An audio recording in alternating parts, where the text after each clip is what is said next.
शुभकामनाएं देना चाहूँगा इस चैनल को और आशा करेंगे कि जो सही खबर है वो लोगों तक पहुंचाएंगे। सियासी मंच बना भाजपा का लिट्टी चोखा कार्यक्रम। दरअसल आसनसोल में एक लिट्टी चोखा का कार्यक्रम का आयोजन भाजपा द्वारा किया गया था। इस दौरान चुनावी बिगुल फूंका गया। पूरी तरह से देखा जाए तो ये कार्यक्रम सियासी मंच में तब्दील हो गया।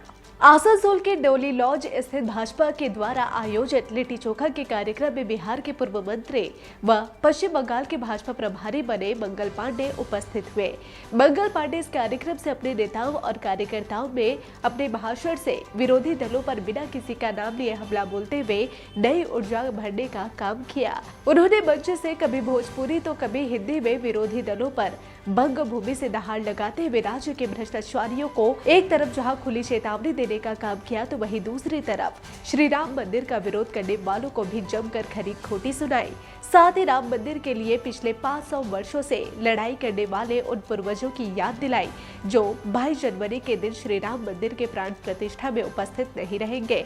देखिए, 22 जनवरी 2024 का दिन 140 करोड़ भारतवासियों के लिए बहुत ही गर्व और गौरव का दिन है। निश्चित रूप से जब देश के अंदर जो हमारी सनातन व्यवस्था है, सनातन परंपरा है, हिंदू परंपरा है, उसको जब मजबूती मिल रही है, ताकत मिल रही है, जो हमारे गुलामी के प्रतीक थे उन गुलामी के प्रतीकों को जब हम समाप्त कर रहे हैं और पुरानी जो हमारा पुराना जो इतिहास रहा है हम उस इतिहास को एक बार फिर से गौरवान्वित कर रहे हैं, तो कुछ राजनीतिक दल के नेताओं को, कार्यकर्ताओं को कठिनाई हो रही, परेशानी हो रही। उन लोगों को ऐसा लग रहा है कि इस देश की जो पुरातन परंपरा और संस्कृति थी एक बार फिर से मजबूत हो रही है, जो उन्हें नहीं सुहाता है। वैसे लोगों को जो दूसरे देश की परंपराएं, मान्यताएं हैं या दूसरे देश के लोगों के जो विचार हैं वो शायद ज़्यादा अच्छा लगता है। इसलिए वो लोग भगवान राम के मंदिर के उद्घाटन का भी विरोध कर रहे हैं, उस पूज्य कार्यक्रम का भी विरोध कर रहे हैं। देश की जनता उसका जवाब देगी। यह देश लोकतांत्रिक देश है और संजोग से इसी वर्ष इस देश के अंदर लोकतंत्र की व्यवस्था के तहत लोकसभा का चुनाव होना है, तो देश की जनता माकूल जवाब उन लोगों को दे देगी जो आज भगवान श्री राम के मंदिर का विरोध कर रहे हैं। लोकसभा चुनाव से पहले भाजपा नेता मंगल पांडे का आसनसोल दौरा काफी अहम माना जा रहा है। वह इसलिए क्योंकि आसनसोल लोकसभा सीट एक बार नहीं बल्कि 2 बार भाजपा का रह चुका है। ऐसे में यह सीट तृणमूल के खेमे में जाने से भाजपा को काफी नुकसान पहुंचा है। वह इसलिए क्योंकि यह सीट हिंदी बहुल क्षेत्र है।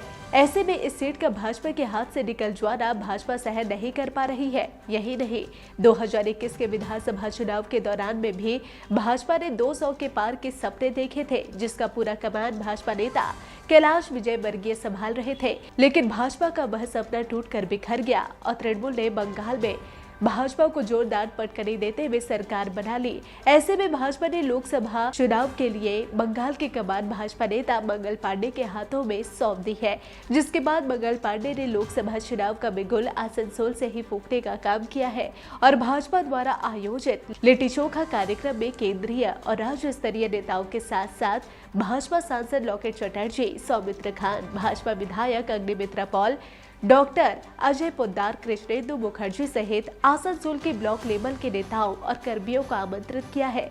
साथ ही सबके साथ लिट्टी चोखा खाकर उसका भरपूर आनंद उठाकर भाजपा कर्मियों के अंदर नई ऊर्जा भरने का काम किया। उन्होंने मंच से कहा, आसनसोल एक ऐसी जगह है जहां बिहार ही नहीं बल्कि उत्तर प्रदेश और झारखंड के भी लोग रहते हैं। इतना ही नहीं, संदेश खाली में जो ईडी पर हमला हुआ है इसे लेकर भी मंगल पांडे ने जिक्र किया। क्या कुछ उन्होंने प्रतिक्रिया दी, क्या कुछ बयान उन्होंने दिया, आइए आपको सुनाते हैं। अटैक करने वाले कौन है और किस पर अटैक कर रहे हैं?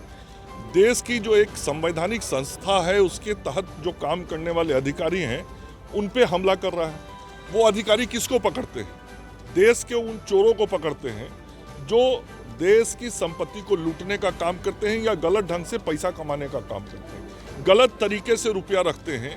वैसे लोगों पर ऐसी सरकार की संस्थाएं काम करती हैं और जब वैसी संस्था कार्रवाई करती है तो पश्चिम बंगाल सरकार के संरक्षित और संपोषित गुंडे वैसी संस्थाओं पे हमला करते हैं ताकि ऐसे भ्रष्टाचारियों पे सरकार कार्रवाई ना करे या ईडी कार्रवाई ना करे। ये उनकी गलतफहमी है।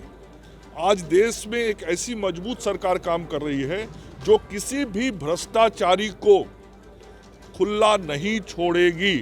जो भ्रष्टाचार करेगा उसे जेल जाना ही पड़ेगा और ऐसी कार्रवाइयों का सामना करना ही पड़ेगा। वो एक शाहजहां शेख नहीं, कई शाहजहां शेख भी होंगे तो उनको कानून का सामना और कानूनी कार्रवाई का सामना करना ही पड़ेगा और उन पर कार्रवाई, वैसे लोगों पर जो भ्रष्टाचार करते हैं उन पर कार्रवाई होगी ही। देखा जाए तो बिहार के पूर्व मंत्री और पश्चिम बंगाल के भाजपा प्रभारी मंगल पांडे का ये आसनसोल में चुनावी बिगुल फूंकना, ये जो आसनसोल दौरा है ये काफी अहम माना जा रहा है। आज हमने देखा कि लिट्टी चोखा कार्यक्रम किस तरह से सियासी मंच में तब्दील हो गया। किसी का नाम लिए बगैर विपक्ष पर जमकर हमलावर नजर आए। उन्होंने मंच से कई मुद्दों को लेकर विपक्ष को घेरा है। यहाँ तक कि उन्होंने राम मंदिर का जिक्र किया, संदेश खाली में ईडी अधिकारियों पर हुए हमले का भी जिक्र किया। देखा जाए तो लोकसभा चुनाव से पहले उनका ये दौरा काफी अहम माना जा रहा है। पल पल के अपडेट के लिए बने रहिए डिजिटल खबरेलाल के साथ। खबरें आपकी, नजर हमारी।